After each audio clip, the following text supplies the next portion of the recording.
এখন আমরা easy physics বই থেকে সমাধান করব তৃতীয় অধ্যায়ের অনুশীলনের দ্বিতীয় সৃজনশীলটি। তোমরা যারা এখনো ইজি ফিজিক্স বইটি সংগ্রহ করনি দ্রুত সংগ্রহ করে নাও। তো চলো আমরা প্রশ্নটা দেখে আসি।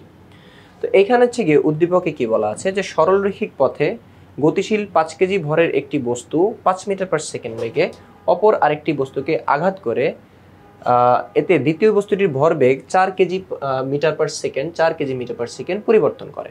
এই সংঘর্ষের পর উভয় বস্তুর ভর অপরিবর্তিত থাকে। এখন কতে জিজ্ঞেস করছে যে পদার্থের কোন ধর্ম জড়তার পরিমাপক, পদার্থের কোন ধর্ম জড়তার পরিমাপক। আমরা জানি যে পদার্থের ভর হচ্ছে গিয়ে জড়তার পরিমাপক, ভর দিয়ে হচ্ছে গিয়ে জড়তাটা পরিমাপ করা হয়। এরপরে খতে জিজ্ঞেস করছে যে প্রযুক্ত বল ভরবেগের পরিবর্তনের সমানুপাতিক বলতে কি বুঝো। তো প্রযুক্ত বল ভরবেগের পরিবর্তনের সমানুপাতিক বলতে বোঝায় ভরবেগের পরিবর্তন যত বেশি হবে প্রযুক্ত বল তত বেশি হবে। আবার উল্টাও বলা যায় যে বল প্রয়োগ যত বেশি করা হবে ভরবেগের পরিবর্তনের হারও তত বেশি হবে। আবার বল যদি কম প্রয়োগ করা হয় তাহলে ভরবেগের পরিবর্তনের হারটাও কম হবে। তো যে দেখো একই কথা বলছে, অর্থাৎ বেশি বল প্রয়োগ করতে ভরবেগের পরিবর্তন বেশি হবে, কম বল প্রয়োগ করলে ভরবেগের পরিবর্তনের হার কম হবে। অর্থাৎ বল যদি এফ হয় আর ভরবেগ যদি শেষ ভরবেগ এমভি হয় আর আদি ভরবেগ যদি এমইউ হয় তাহলে ভরবেগের পরিবর্তন এমভি মাইনাস এমইউ, আর বল কত এফ, তাহলে এফ সমানুপাতিক ভরবেগের পরিবর্তন অর্থাৎ এমভি মাইনাস এমইউ। এরপরে গ এবং ঘতে চেয়ে যাইতে হবে। এখন গ এবং ঘতে হচ্ছে কি যাওয়ার আগে উদ্দীপকটা আরেকবার ভালোভাবে দেখে আসি। উদ্দীপকে কি বলছে সরলরৈখিক পথে গতিশীল 5 কেজি ভরের একটি বস্তু, অর্থাৎ একটা বস্তু ছিল যার ভর 5 কেজি, সে সরল রেখা বরাবর যাচ্ছে গিয়ে 5 মিটার পার সেকেন্ড বেগে অপর একটি বস্তুকে আঘাত করে। ব্যাপার হচ্ছে কিরকম যে এইখানে একটা বস্তু ছিল যার ভর হচ্ছে গিয়ে 5 কেজি এবং সে নিজে হচ্ছে গিয়ে 5 মিটার পার সেকেন্ড বেগে গতিশীল ছিল। সে গিয়ে কি করে অপর আরেকটা বস্তুকে আঘাত করে। এই বস্তুটা মনে করো এখানে, আর অপর বস্তুটা মনে করো অন্য কালি দিয়ে দেখাই। অপর বস্তুটা মনে করছে এইটা, এই অপর বস্তুকে আঘাত করে।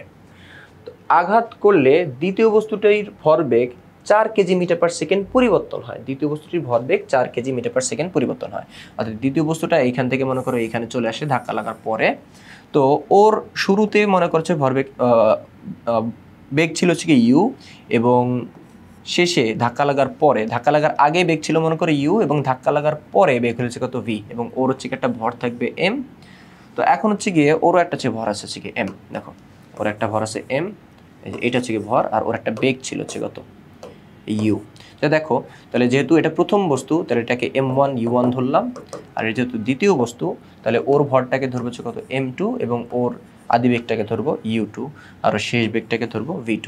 তো প্রথম বস্তুর ভর এবং বেগ ধাক্কা লাগার আগের বেগ এটা হচ্ছে বলে দিচ্ছে, বাট দ্বিতীয় বস্তুর এই ব্যাপারে কিছু বলে নেই। বলছে ভরবেগের পরিবর্তন। দেখো ওর এই অবস্থায় ভরবেগটা কত, এই ভর ইন্টু বেগ, আর এই অবস্থায় ভরবেগ কত, ভর ইন্টু বেগ। তাহলে ওর ভরবেগের পরিবর্তনটা কত, দ্বিতীয় বস্তুর ভরবেগের পরিবর্তন কত, দ্বিতীয় বস্তুর শেষ ভরবেগ মাইনাস দ্বিতীয় বস্তুর আদি ভরবেগ। এইটা কি ওর ভরবেগের পরিবর্তন। এই ভরবেগের পরিবর্তনের মানটা বলে দিচ্ছে, এটা হচ্ছে কত 4 kg metre per second, 4 kg metre per second. ভরবেগের পরিবর্তনটা কিন্তু বলে দিচ্ছে আমাকে এখানে। দেখো দ্বিতীয় বস্তুর ভরবেগ কত 4 কেজি মিটার পার সেকেন্ড পরিবর্তন হয়। ওকে, এবং সংঘর্ষের পরে উভয় বস্তুর ভর অপরিবর্তিত থাকে, মানে ভরটা চেঞ্জ হয় না। এখন বলছি প্রথম বস্তুর শেষ বেগ কত হবে। তো দেখো এটা যেহেতু হচ্ছে গিয়ে সংঘর্ষ হয়েছে, তাহলে এইখানে হচ্ছে আমরা জানি যে ভরবেগের সংরক্ষণশীলতার নীতি সবসময় হচ্ছে গিয়ে যে কোনো বস্তু হচ্ছে মেনে চলে। তো ভরবেগের সংরক্ষণশীলতার নীতি যদি হচ্ছে মেনে চলে তাহলে হচ্ছে কি হবে, আমাদের সংঘর্ষের আগে মোট ভরবেগ এবং সংঘর্ষের পরে মোট ভরবেগটা সেম থাকে। তো ভরবেগের সংরক্ষণশীলতার নীতি থেকে আমরা জানি M1 U1 plus M2 U2 equal to M1 V1 plus M2 V2। তার আগে আমরা এখানে একটু পরিচয়গুলো দেখে আসি যে প্রথম বস্তুর আদি বেগ কত, সংঘর্ষের আগের বেগটা কত 5 মিটার পার সেকেন্ড, প্রথম বস্তুর ভর কত 5 কেজি, এবং দ্বিতীয় বস্তুর ভরবেগের পরিবর্তন কত যে 4 কেজি মিটার পার সেকেন্ড। এইখানে যেরকম হচ্ছে দেখাইছি M2 V2 minus M2 U2। এখান থেকে আমরা এমটা কমন নিয়ে ফেললে, যে M2টা যদি কমন নিয়ে ফেলি তাহলে V2 মাইনাস U2 হচ্ছে থাকে, যেটা তোমরা এখানে দেখতে পেয়েছো M2 তারপর ব্র্যাকেটে কত আছে V2 মাইনাস U2 কত 4 কেজি মিটার পার সেকেন্ড। আচ্ছা এটা হচ্ছে পেয়ে গেছি। আর সূত্র কি M1 U1 plus M2 U2 is equal to M1 V1 plus M2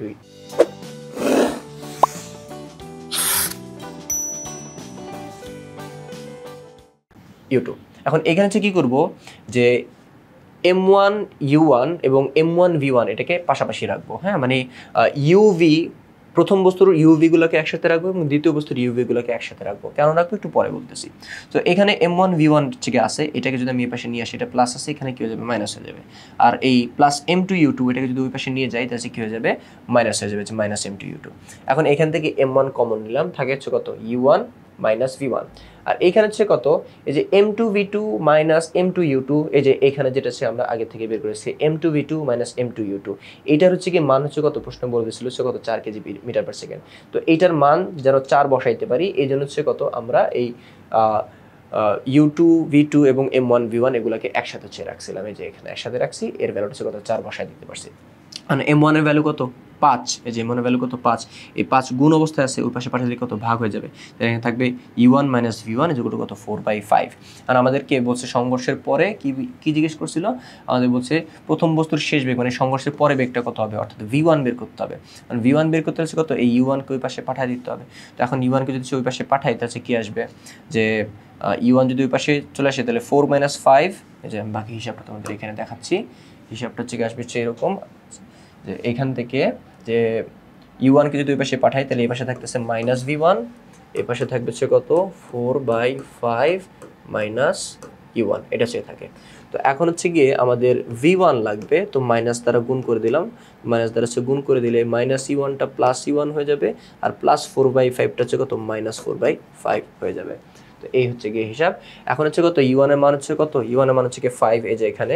তো V1 কত U1 মাইনাস 4/5, U1 হচ্ছে কত 5 মাইনাস 4/5।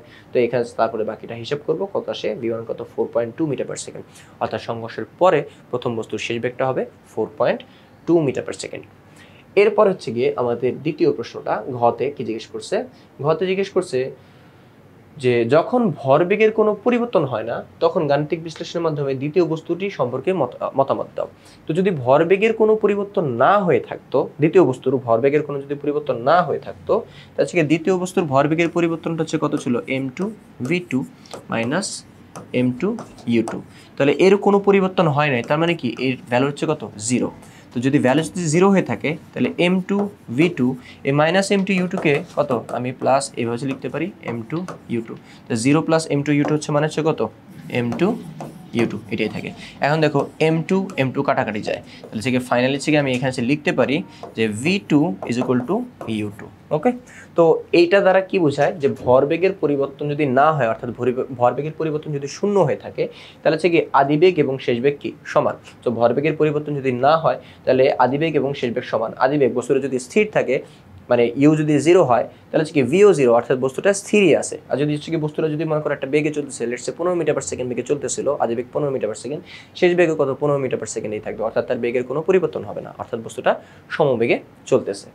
তো এখন হচ্ছে কি দেখো এই সিমিলার ওয়েতে হচ্ছে কি এখানে অ্যান্সারটা হচ্ছে করা আছে যে সংঘর্ষের ফলে দ্বিতীয় বস্তুর যে ভরবেগের পরিবর্তন কত M2V2 মাইনাস M2U2। এখন এখান থেকে যদি ভরবেগের কোনো পরিবর্তন না হয় তাহলে হচ্ছে কত ডেল P2, P2 মানে হচ্ছে কি ভরবেগের পরিবর্তন, আর ডেল যে P মানে হচ্ছে কি ভরবেগের পরিবর্তন, P2 মানে কি দ্বিতীয় বস্তুর ভরবেগের পরিবর্তন, আর ডেলটা দ্বারা বোঝায় ভরবেগের পরিবর্তনের হার। তাহলে হচ্ছে কত ডেল P2 হচ্ছে কত, এই যে এটা M2V2 মাইনাস M2U2, এখান থেকে M টা কমন নেওয়া হয়েছে, তাহলে হচ্ছে গিয়ে তারপর হচ্ছে কি আসে M কে ওই পাশে পাঠিয়ে দিলে 0/M 0 হয়ে যায়, থাকে কত V2 minus U2 is equal to 0, minus U2 কে পাশে আনলে কত হয়ে যাবে V2 is equal to U2। অর্থাৎ ভরবেগে যদি কোনো পরিবর্তন না হয় তাহলে আদিবেগ এবং শেষ বেগটা কি থাকে সমান থাকে, অর্থাৎ বস্তু আগে যে অবস্থায় ছিল পরেও একই অবস্থায় থাকবে। তো এই ছিল হচ্ছে কি তোমাদের তৃতীয় অধ্যায়ের দ্বিতীয় অনুশীলনের দ্বিতীয় সৃজনশীল প্রশ্নটি। তো পরবর্তী চ্যাপ্টারের এই ধরনের আরও প্রশ্নের সমাধান পেতে তোমাদের সংগ্রহ করে ফেলতে হবে ইজি ফিজিক্স বইটি। তোমরা যারা এখনো সংগ্রহ করনি দ্রুত সংগ্রহ করে নাও। তো পরবর্তী ক্লাস দেখার আমন্ত্রণ জানিয়ে এখানে শেষ করছি।